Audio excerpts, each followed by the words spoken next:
Welcome to Wrestling Topics, Episode 3. Originally, Episode 3 is going to be last week, but I decided to do it this week because I had issues last week, so it's going to be this week. And I'm going to go over some news. I'm not going to do a Smackdown review because Survivor Series just happened, right? And Smackdown had implications for that. So I'm going to go over AEW and NXT, of course. But some wrestling news not related to the shows at all. So let's first get started. Survivor Series. No, I did Survivor Series predictions last night. Check it out. I'll post it. A shortcut to it after the stream is done. But so let's get to the Survivor Series review here right now.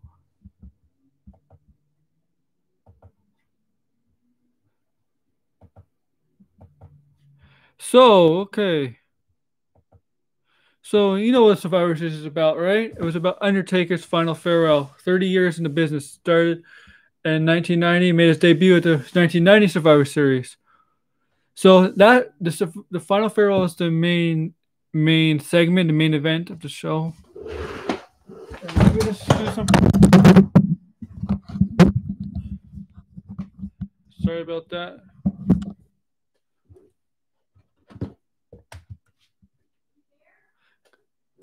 Just a minute. I'll be right back.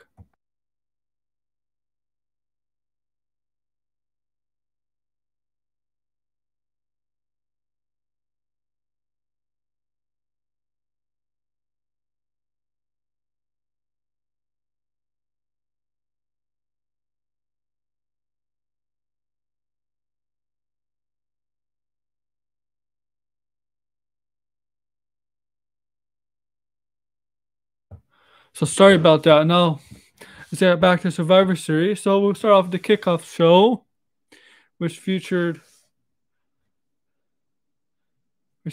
a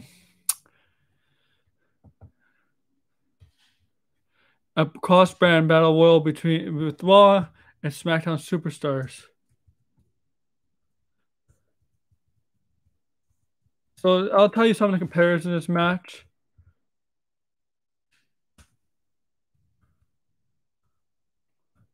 So there was The Miz, John Morrison, Elias, Jeff Hardy, Rey Mysterio, Dominic Mysterio, Shelton Benjamin, Cedric Alexander, Humberto Carrillo, Angel Garza, Chad Gable,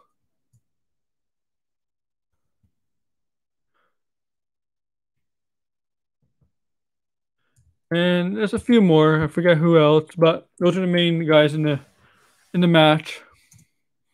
No Big E. I guess they wanted to protect him. Oh, Ricochet was in it.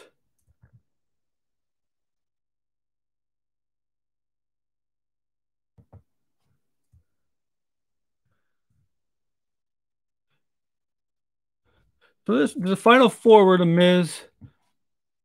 Final three were The Miz, Chad Gable, Dominic Mysterio. Rey Mysterio got eliminated very early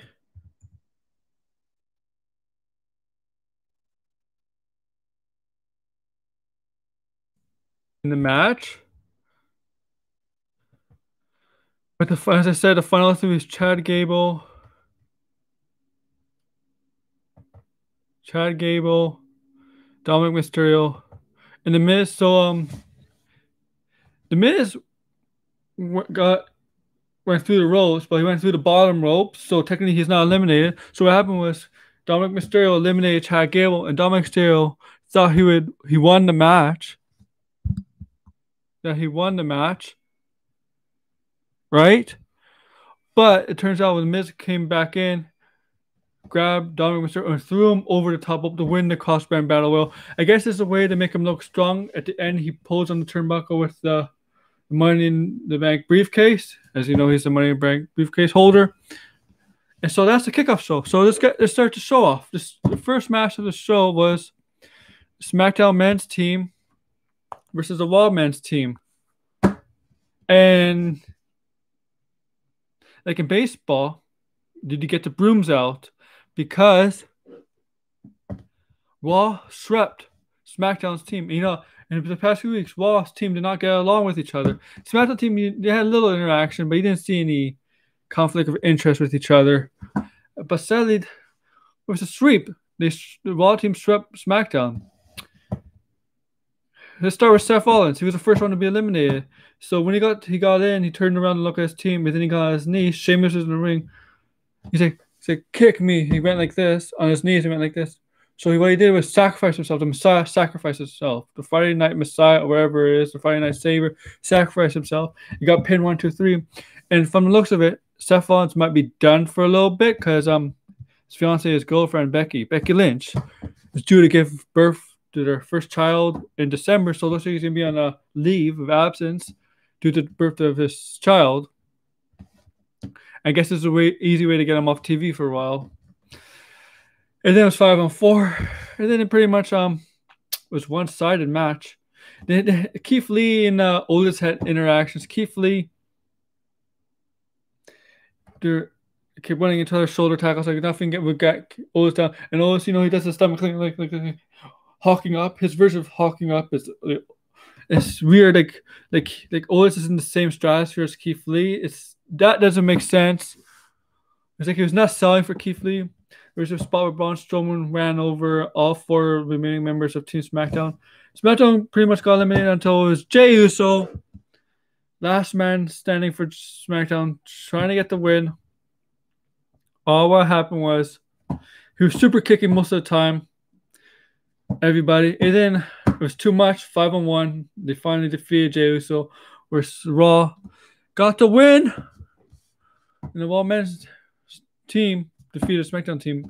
And I'm not surprised because as much dysfunction was going on in the group. For Raw, I'm not surprised they got the win here. So let's go on to the next match. New Day, Raw Tag Team Champions, and Street Profits, SmackDown Tag Team Champions. Now, New Day came out with Big E and gear. If you know Gears of War, the Gears of War kind of armor, because they're being promoted as characters for the downloadable Gears of War for Gears of War 5. So they come out, and then Street Profits come out. Now, this match was a great match. I'm just telling you, go check it out. If you Survivor Series, go check out this match.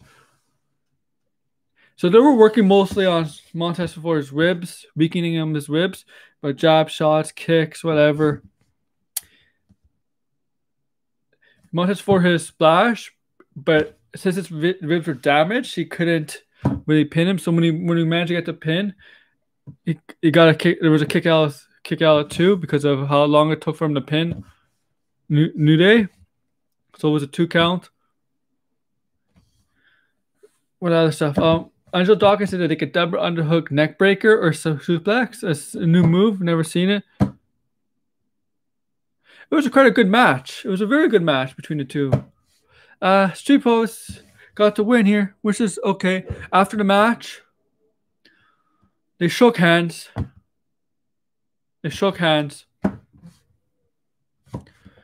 The next match, we got Sami Zayn versus Bobby Lashley, Intercontinental Champion versus United States Champion. Now, Bobby Lashley comes out with all members of her business: Cedric Alexander, Shelton Benjamin, MVP, and Bobby Lashley obviously in the ring. Sami Zayn comes out first, and he's like, no, this is unfair. He's telling the referees this is unfair.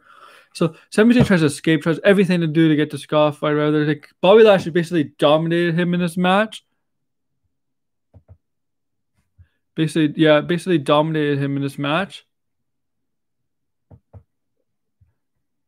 The way this match ended was when it's kind of funny if you watch the ending. Sami Zayn was out of the ring.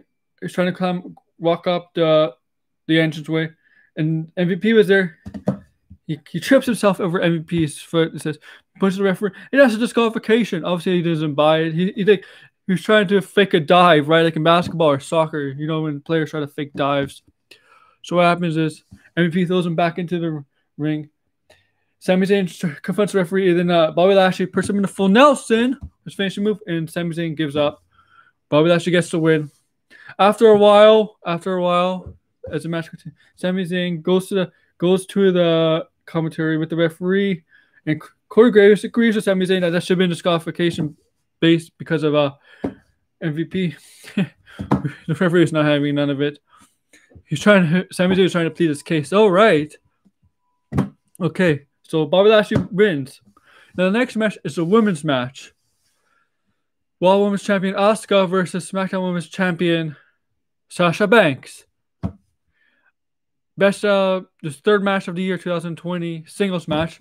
Extreme Rules Sasha Banks won controversially with Bayley making herself the referee, and somehow her official her 1 2 3 her is official. And then oh yeah, I guess Asuka did win the night after Raw, so Sasha's 3 out of 4 because of that Raw night. That's the Kairi Sane send-off. Remember when Bayley was attacking Kairi Sane backstage? And the title could be changed on a count out. That's what happened when Bayley was beating up Kairi Sane backstage, and Asuka had a decision to make pin Sasha Banks or go save Kairi Sane. So she went to save her friend, getting herself disqualified. 10 count counted out, where Sasha officially becomes a Raw Women's Champion. And then at SummerSlam, Asuka defeated Sasha Banks to become the Raw Women's Champion. So technically, Sasha Banks won 2 out of 3 against Asuka this year so far in the singles matches. And so we have this match, and this match was very good. Meteor a couple times. There was a lot of mocking with each other. Sasha was kind of mocking Asuka. Asuka was mocking Sasha. But you know how Asuka mocks everybody. A lot of kicks. They both have lethal kicks. They're striking. But the beginning of this match, early in this match, they're all going for submission moves. Sasha's going for bank statements. Asuka's going for ankle locks, arm bars, whatever, submission moves. They can strike with each other and they can do submissions. And I think Sasha Banks is a little bit faster. There was a hip check. She tried to do the hip check, Asuka. The way this match was ending, it was a bunch of roll-ups, backslides, small packages, I don't know, rollovers. And then the way this ended, finally, Sasha Banks managed to get one of these pins in. You get to 1, 2, 3 on Asuka, defeating Asuka for the third time this year in single matches, 3 out of 4. Yeah, I know people don't. I guess people don't care about the counting out. Sasha Banks becoming the champion on the count out, but that was official. That did happen. So let's go to the next match: SmackDown Women's Team versus the Raw Women's Team. And the SmackDown team consists of Bayley, Natty, Natalya, Bianca Belair, and the Riot Squad, Liv Morgan and Ruby Riott. And the Raw team consists of Nia Jax, Shayna Baszler, Peyton Royce, and Lacey Evans, and the lovable Lana. And so basically, before they had a backstage champion, they tell Lana not to come in, not to tag in. And during this match, versus scene where Lana was in the match, doing well, and then she tags in, and they all tell her stay on top of the steps for basically the whole match. Peyton Royce shockingly eliminated Bayley. Yeah, shocker. I don't know what's gonna do for her. WWE shockers don't mean anything really. They don't kind of build off from that. And Peyton Royce is on Raw and Bayley's on SmackDown, so I don't see how anything's gonna come out of that. Natalya got eliminated. Well, it was all coming down. The way this match ended, I did not like, because it was coming down the Raw. But I did. Okay, I'll tell you one thing. What I did like: Shayna Baszler got herself disqualified because she went and broke up the 5 count when she had Ruby Riott by the ropes on the ropes. You know when the ropes, whether your opponent's under it or touching the ropes, you have to break up the count. She wouldn't break that up, and she got herself disqualified by that. But Ruby Riott was all choked out anyway. She was all killed, and so that's how she got eliminated anyway. So Shayna Baszler got herself eliminated by her own doing. Ruby Riott, Liv Morgan's eliminated. So it's down to Nia Jax, Bianca Belair, and Lana, who's still on the steps. What happened was Bianca Belair was showing off how good she was in the ring. She's great in the ring. She's great. I can see why she's a future star in the WWE. What happened was, while she was taking out Nia Jax on the side, outside, the 10 count was going on. It was too late for her to get into the ring, and she didn't make the 10 count. Where Lana was the last woman standing, making her the sole survivor of the women's elimination match, which everybody suspected was going to happen. Everybody knew that was going to happen. That Lana was going to be the sole survivor. And she was celebrating. She didn't really celebrate like crazy. Nia Jax was looking up at her like, what? It's like, what? I don't know what this means. Lana's probably going to rub it in their face today. I won for us. I won for us. I'm the sole survivor. So everybody saw that coming, but the way they executed it, it was not good based on the countdown. Yeah, you can see it. They did not like, everybody knew Lana was going to win, but the execution, how she won was not good. Now we're going to get to the last match of the night. Roman Reigns versus Drew McIntyre. Now this match was a brawl. So I picked Drew to win. I was wrong. Roman won this match, but this match was great. They brought two big brawlers going at. Oh. Simone dropped twice onto the table because the first Simone drop did not work. Second Simone drop broke the table. Then Drew got speared into the barricade after the table by Roman. Roman speared Drew twice, one in the barricade, one in the regular. Drew kicked out. They made him look strong. See, even though Drew lost, it still made him look very strong. So what happened was Drew landed a Claymore kick, but when we did that, Roman knocked the referee out of the ring, and then Jey Uso came in to distract Drew. Drew managed to knock him off the apron. Roman Reigns goes for a low blow. Then Jey Uso super kicks Roman. Oh, Jey Uso super kicks Drew. Then he gives him one last. It goes into the guillotine. Roman Reigns' submission move, and there's another referee comes in, and that's when now Drew gives up. So you can see Drew starting to come up, fighting with it, starting to have some energy left, and like this. Then drop down, and that's when he lost. Lost to Roman Reigns. So Roman Reigns retains. He forgave Jey Uso because earlier in the night, Roman Reigns wasn't happy with Jey Uso, how he lost it for the team and stuff. And if you couldn't control your team, stuff like that, you gotta make whatever. So he forgave Jey at the end of the ramp. They kind of hugged. So what this did was made Drew look strong because he kicked out 2 spears, and he almost got out of the guillotine move. I'm eager to see what they do next with Drew and Roman. Drew, I maybe it's Sheamus because you're kind of teasing that with Drew. With Roman, I have no idea. So next, let's get to Undertaker's farewell. So what happened was,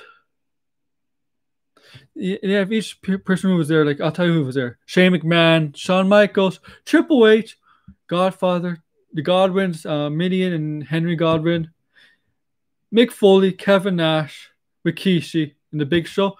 And then finally they had Kane come out. He was the only one in the Kane costume. And they showed a video package of Undertaker. And then all of a sudden they're all gone. And then Vince McMahon's out. Vince McMahon's there in the ring thanking Undertaker. Then you see Undertaker. So spectacle. It took like half an hour for this thing to happen. And Undertaker comes out, does his walk, does a slow entrance, does this, rolls his eyes and stuff. He has a mic. He says, it's time for the Undertaker. I don't know, paraphrase. I'm just going along with it. Time for the Undertaker. Rest in peace. So it was a short but bittersweet ending to the Undertaker. Gets down on his knees, like that. And then he gives, I'm not going to do that. He gives a throat slash. Throat slash. When he signals for Tuesday, he gets a throat slash, right? That's what he did. And so that was the end of Survivor Series. So what can I say about the Survivor Series? Some good matches, some questionable decision making. Farewell was okay. It was like some of it didn't make sense, but I liked it. I like my favorite match was the Drew versus Roman match. That was so intense. The story going here is Drew will be better for this. His title is not secondary, in my opinion. He's been carrying WWE since the pandemic began. So, okay, that's Survivor Series. Let's go on to AEW last week. So the first match, you got Young Bucks versus First Flight. Great match. Great young team. Obviously, Young Bucks will win here. Let's see where we go there with Young Bucks. See, John Moxley did a promo and he got attacked backstage. There was supposed to be contract signing, but it never happened. There was Kenny Omega was there at the contract signing. He started talking.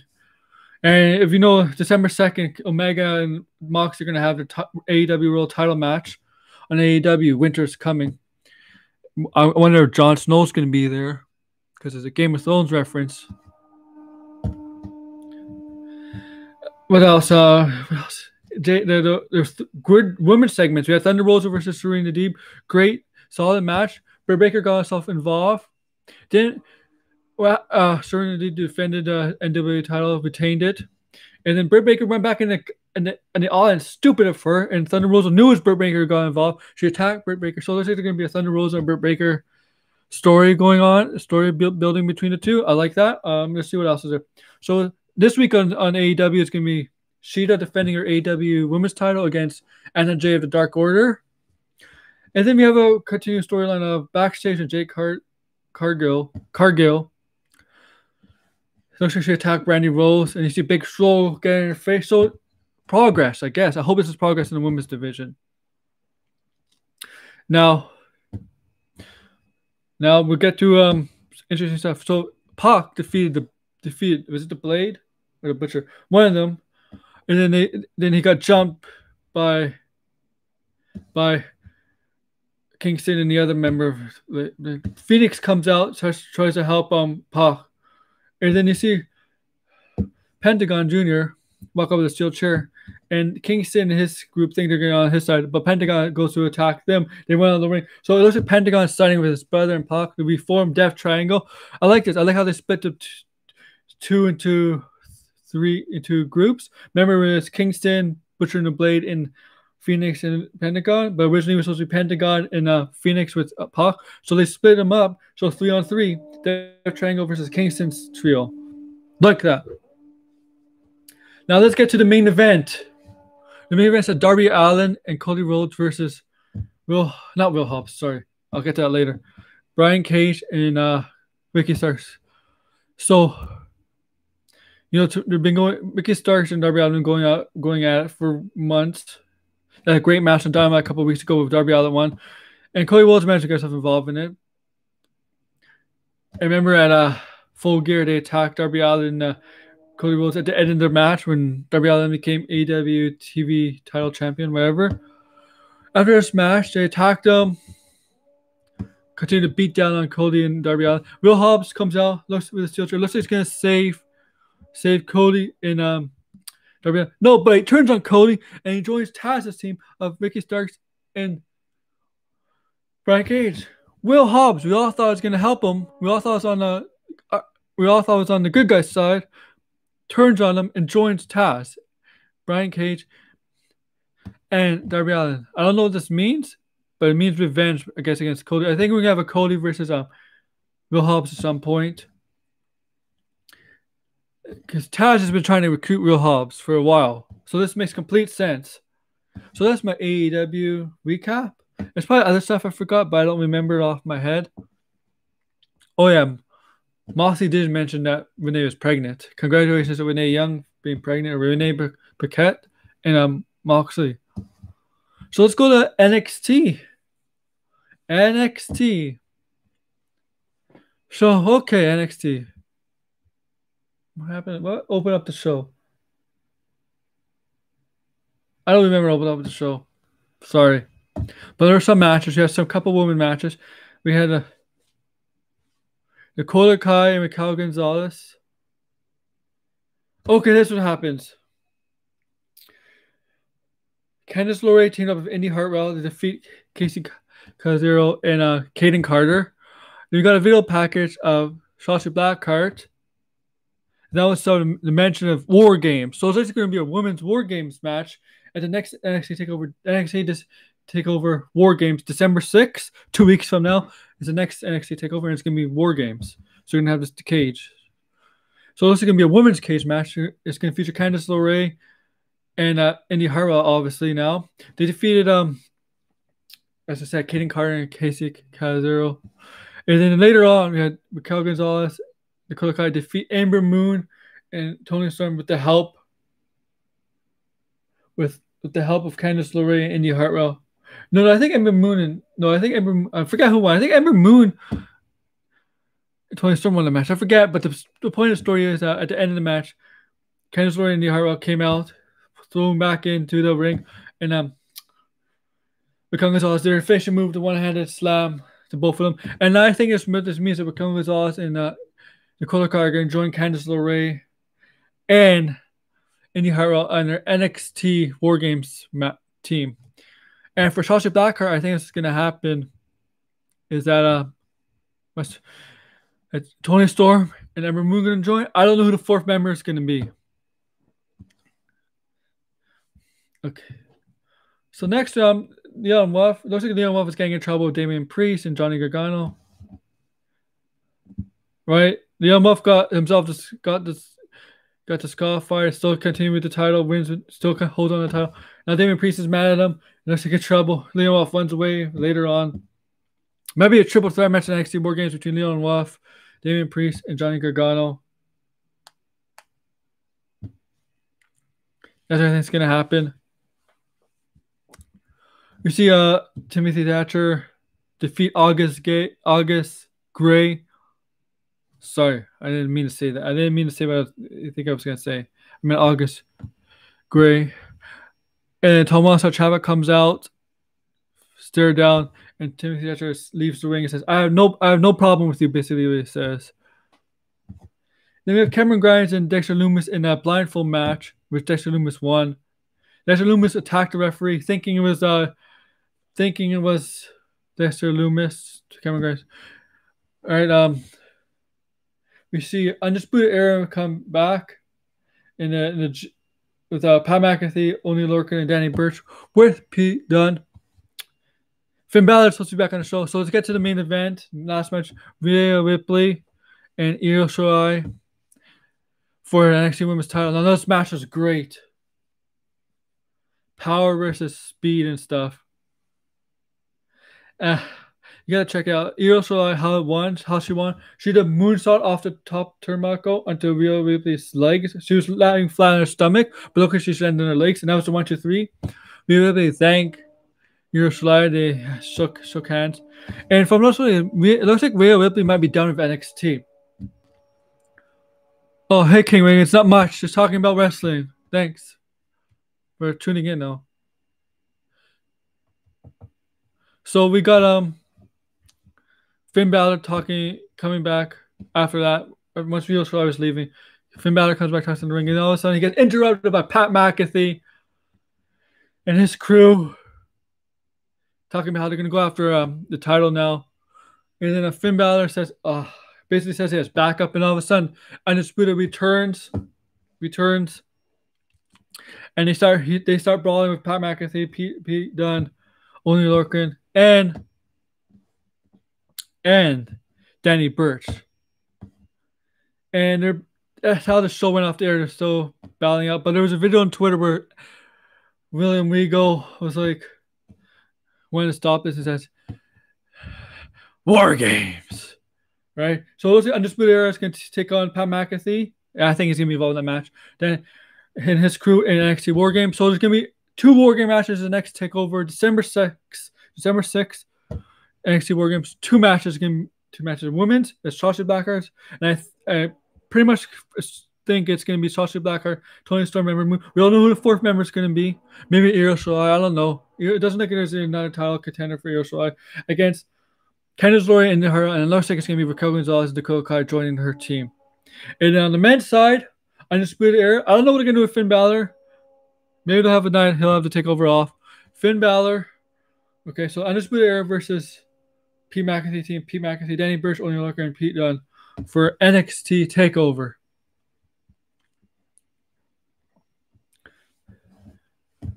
Now let's go talk about Rhea Ripley. Let's go down some general news.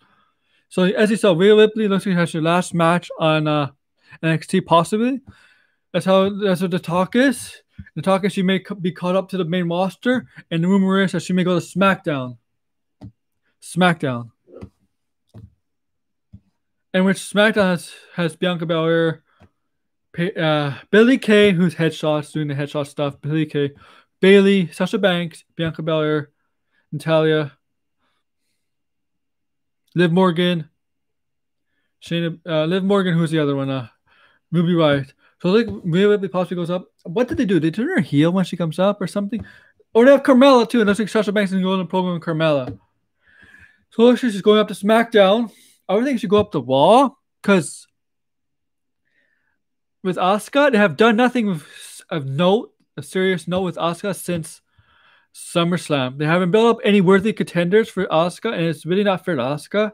It's not for us fans too because Asuka's a great champion. It's just this reign does not look strong for Asuka because the only person I can think she defeat is Zelina Vega with the title reign, and she lost to Sasha, but there really haven't been that much. Like Sasha's up there in terms of caliber, she's up there in terms of opponents for Asuka, but that was a non-title match, and we need somebody strong. I don't know, like who on Raw is strong enough candidate for Asuka. I don't know.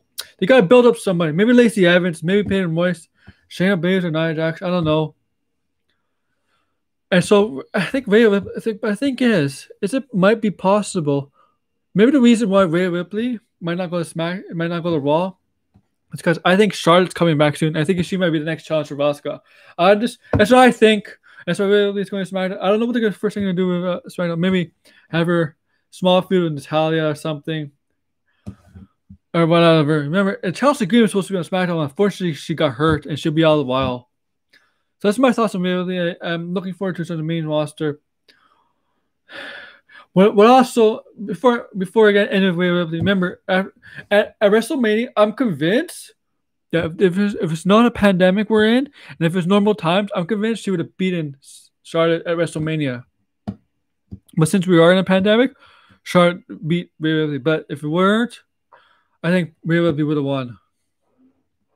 And ever since then, Rhea Ripley hasn't been strong. But for a few months, they've not been doing well with Rhea Ripley. But until this, say maybe August until now, they've been building up back strong again. Even though she lost to Shirai, but with the match with Rhea Gonzalez and that cage match with Mercedes Martinez, they really built her up strong again. They kind of rebuilt her, right? Her value again, which is good. And on SmackDown, it only can help. So I'm done with Rhea Ripley. So okay, what else is there? I don't know if there's much else.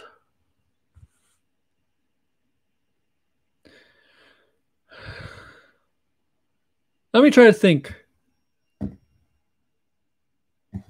Oh, okay.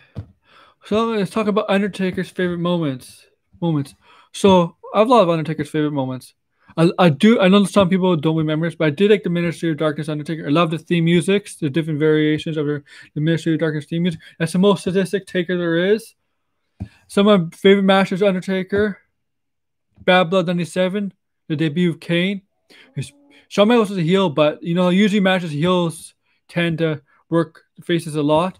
This match, Shawn Michaels busted open, getting beaten by Undertaker a majority of the match. And Shawn Michaels only won a hair by his skin because King got involved in Tombstone Undertaker. It was one hell of a match.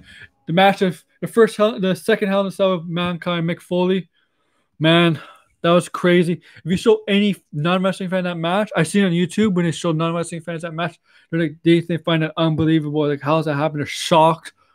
Mick Foley putting his body on the line. Undertaker has buried alive matches. Casket match. Austin buried alive match. I think it was 98. What's it called? Walk Bottom. Shawn Michaels WrestleMania matches.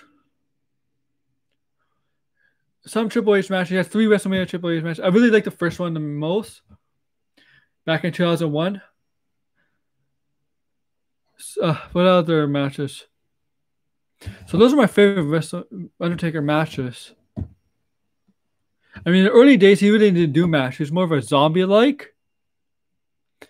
And remember the Yokozuna match, casket match, it took like a whole Took like a whole roster to take down Undertaker and put him in a casket for Yokozuna to win. It's 94 Royal Rumble. Check that out. The worst match he ever had was probably Taker versus Giant Gonzalez, 93 WrestleMania. That was a bad match. Undertaker versus Undertaker SummerSlam, 94, bad match. Wasn't good. Obviously, Undertaker versus Goldberg. That was not a good match. Goldberg gave him a concussion. Terrible. So yeah, and this is the end of Undertaker. Nothing happened. No surprises. I like 30 years, man. That's great. Some wrestlers don't quit after 30 years. Like Ric Flair. It's like, wow, they did it for like 40 years. Still going on. I'm excited. Now, see, normally I would talk about Raw and SmackDown of last week, but the reason I'm not is because the Survivor Series passed. But for next week's show, I'm going to talk about Raw and SmackDown because there's no pay-per-view in between, right? And so this is going to be a short episode, but so thank you, like, comment, and subscribe. Thank you down below. Thank you.